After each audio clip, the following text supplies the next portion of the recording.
Bueno, nosotros ya estamos en comunicación con el doctor Carlos Morínigo, uno de los coordinadores del Ministerio de Salud, específicamente del INERAN. Doctor, buenos días, le saluda Patricia. Muy buen día, Patricia, a vos y a toda la teleaudiencia. Bueno, doctor, mucho susto de parte de la gente cuando vio los números de contagiados ayer, antes de ayer también. ¿Qué podemos decirle a la ciudadanía? ¿Por qué se genera esta subida de cantidad de contagiados?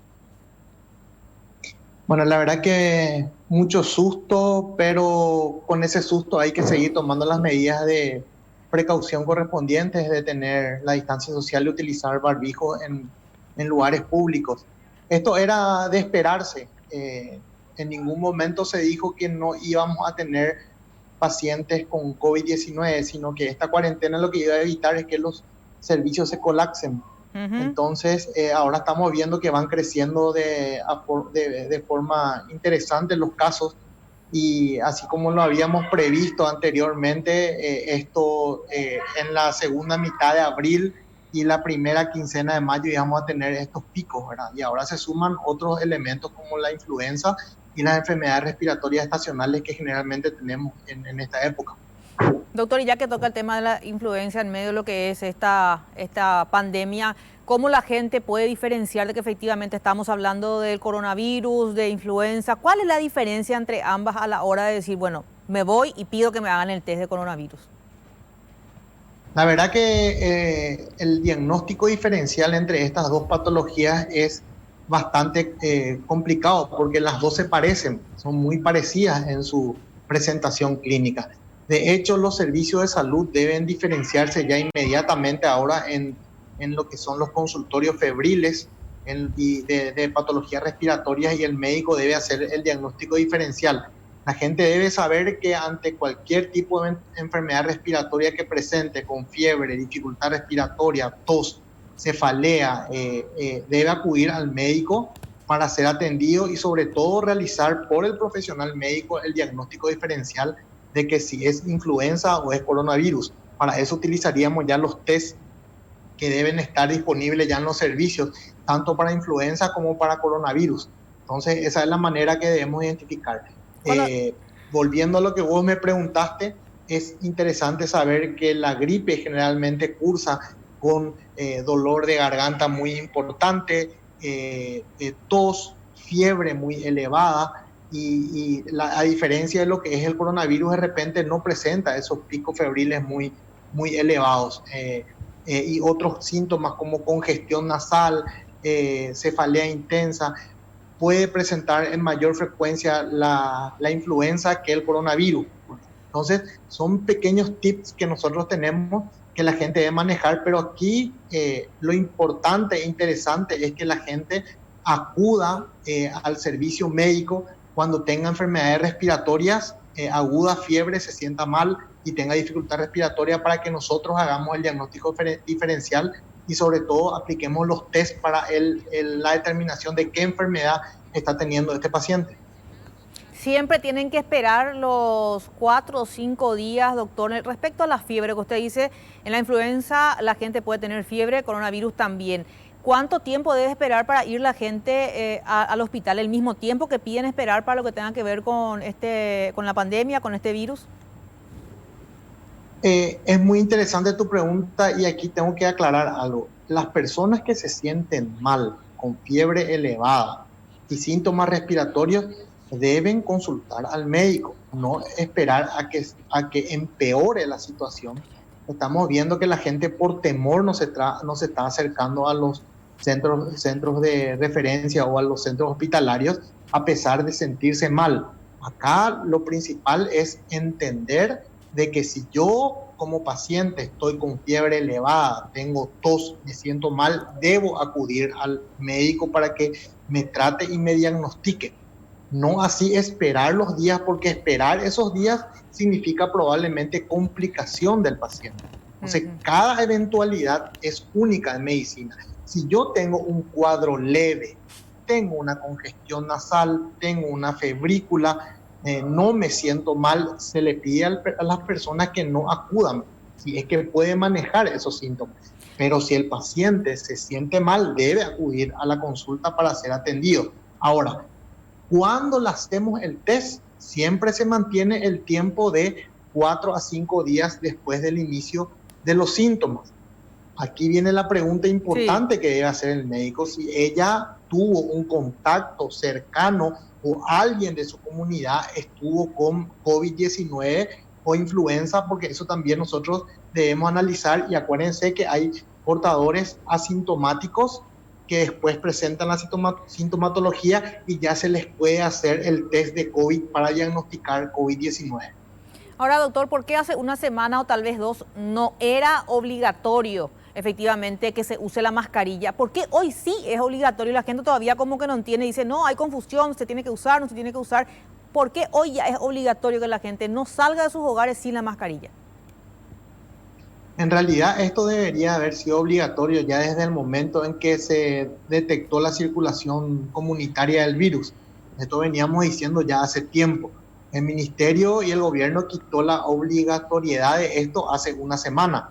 Es debido a que la transmisión de este virus se produce mediante las gotitas de saliva que emite una persona al toser, estornudar, al hablar mismo e inclusive al respirar. Y eso va y se sitúa sobre las superficies, y esos virus son los que después pueden infectar a otra persona si se toca con las manos y se toca la cara. Es una manera de protección de las personas, se protegen a sí mismas hasta cierto porcentaje y evitan sobre todo si son asintomáticos, el pasar a otra persona. Por eso es obligatorio aquí en el Paraguay y ya en otros continentes como Asia, como en la parte de Hong Kong, Corea, China, Taiwán, ya desde inicio de año teníamos ya esa obligatoriedad en la ciudadanía. Entonces nosotros ya hoy en día tenemos que cumplir estrictamente y tenemos que ser, la sociedad sobre todo debe ser contralora de que todo el mundo utilice el barbijo quirúrgico, y los supermercados, en la farmacia, y ni qué decir en los hospitales. Doctor, ¿cómo ve esta decisión del Ejecutivo de volver a levantar o sacar de las excepciones, en este caso, a los funcionarios de las obras civiles? ¿En algún momento a usted le preocupó que ya salieran a las calles a trabajar normalmente, si bien en menor medida, doctor? La verdad que preocupa en el sentido de que las decisiones se toman, parece que un día sí, un día no, entonces eso crea una confusión.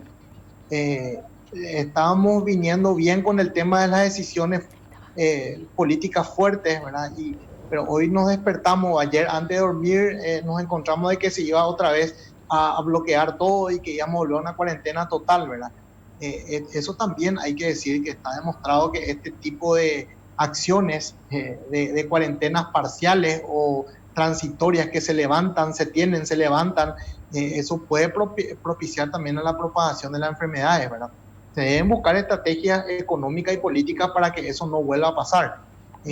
Sobre todo la respuesta, esto lo que más presión hay son de la gente que justamente necesita volver a su trabajo y hoy en día se encuentra en una necesidad económica y social muy importante. Hay gente que está pasando hambre. Entonces hay que tener mucho cuidado con este tipo de decisiones y ver sobre todo cómo subsanar eso. La cuarentena, de hecho, tiene que continuar con las medidas máximas correspondientes para evitar que esto se propague. Ya estamos viendo que a pesar de esta cuarentena van subiendo los casos y eso preocupa. ¿Preocupa por qué? Porque todavía no están llegando nuestros equipos de bioseguridad, nuestros hospitales están en fase de terminación de las salas o de las áreas de aislamiento, y se está levantando esto un día sí, un día no, entonces eso a nosotros no nos vemos con buenos ojos. Bueno, doctor, ¿alguna recomendación aparte de la utilización de la mascarilla y sobre todo el tipo de consultas y cuándo usted pueda dar a la gente que está observando, que está mirando? Muy importante que la gente, hoy que tengamos ya que tenemos las vacunas contra la influenza, los mayores de 60 años acudan a vacunarse. Otra cosa interesante que estoy viendo y la queja de la gente, se pone un número de teléfono para que se comunique la gente y ese número colapsa para la atención. Debemos buscar estrategia en el Ministerio de Salud para que los vacunadores o personal de blanco identifique en cada centro de salud, para que ustedes comprendan, en cada centro de salud hay un mapa de la región que tienen ellos, de la zona que le corresponde. Lo ideal sería que los vacunadores salgan a vacunar, identifiquen cuáles son las personas de riesgo y las vacunen para evitar aglomeración de personas dentro en los servicios de salud. Y sobre todo esa ansiedad, calmar esa ansiedad de la gente, porque la gente está llamando a ese número de teléfono y no los atienden, están colapsados. Y es comprensible, se deben habilitar en todo caso más números de teléfono. Entonces, se deben vacunar las personas mayores de 60 años, se deben vacunar los niños de 6 meses a 2 años de edad y los niños que tienen enfermedades respiratorias de base o alguna otra patología. Los cardiópatas, los hipertensos, los diabéticos también son el grupo etario más importante que debe vacunarse, aparte de los personales de salud que están al servicio de la comunidad. Acudan a vacunarse. Una pregunta también que me hicieron hoy fue el tema, ¿cómo yo sé que me puedo vacunar si yo soy asintomático de COVID? Uno puede presentar una enfermedad de COVID asintomática e igual se tiene que vacunar si no tiene síntomas respiratorios o no tiene fiebre, igual debe vacunarse, porque la vacuna contra la influenza no produce la enfermedad. Eso hay que aclarar. Algunos dicen que se ponen la vacuna y me enfermo. Eso no puede ser, porque es un virus, es parte del virus, no es el virus total, no puede causar enfermedad. Lo segundo, continuar con el distanciamiento social, que es muy importante. Lo tercero, la utilización de los barbijos es extremadamente también necesario en esta época. Y acudir a la consulta médica cuando tengo fiebre y tengo dificultad respiratoria. No esperar a que el cuadro empeore por temor de contagiarse de otra cosa. Están los servicios organizados para atender a las personas que sean febriles y no febriles. No dejen que las patologías se compliquen. Ahora, doctor, ¿usted considera hoy un punto negativo para el Ministerio de Salud o el gobierno la forma en que comunican el tema de la cuarentena estricta, luego una cuarentena un poco más leve, luego otra vez la estricta? Usted decía, ¿eso ayuda a que el virus se esparza y que haya gente más contagiada, doctor? Pero por supuesto, sí, nosotros tenemos que tener una comunicación clara, precisa y concisa, porque la gente está confundida, la gente no entiende. Un día le dicen que salen a trabajar, otro día le dicen que no, y eso también crea un malestar y puede tener un efecto rebote hacia el gobierno. Entonces, debemos analizar bien antes de quitar las políticas o de cambiar una política sobre la marcha, porque parece todo muy improvisado. Sobre la marcha no se cambian las cosas, o se toma una determinación o no se toma la determinación correspondiente, en base a los análisis exhaustivos y correctos de la situación. Si nosotros sabíamos que no íbamos a recibir a tiempo los materiales de protección individual para los médicos, no se hubiera flexibilizado nunca esto. Esto no se supo ayer nomás, esto se viene manejando hace tiempo. La semana pasada estamos escuchando que nos están llegando los cargueros y que en los otros países limítrofes o nuestros países vecinos están reteniendo nuestros equipos de bioseguridad.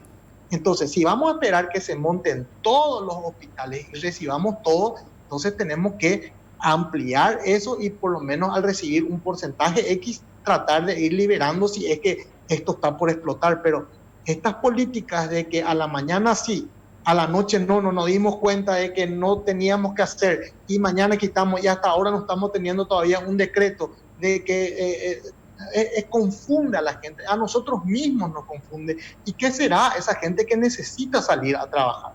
Entonces, creo yo que es un error de todos, porque hoy no podemos hablar contra el gobierno, todos somos hoy en día el Estado, y esto lo único que crea es incertidumbre y crea más, digamos, no entiende la gente, desconocimiento de qué es lo que está pasando. Totalmente, doctor. Muchísimas gracias por atendernos y vamos a seguir en contacto. Muy amable. Por favor, a las órdenes.